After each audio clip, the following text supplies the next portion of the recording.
अरे राम झकोरा मारे झुलनी कहीं साड़ी लहराई हो झकोरा मारे झुलनी।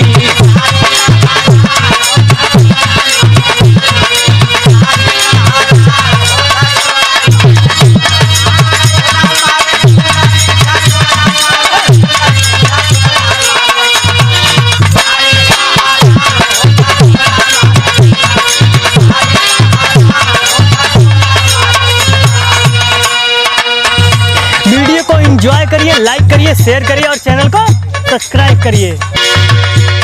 अरे पतारी कमारिया के जबाला चखावालू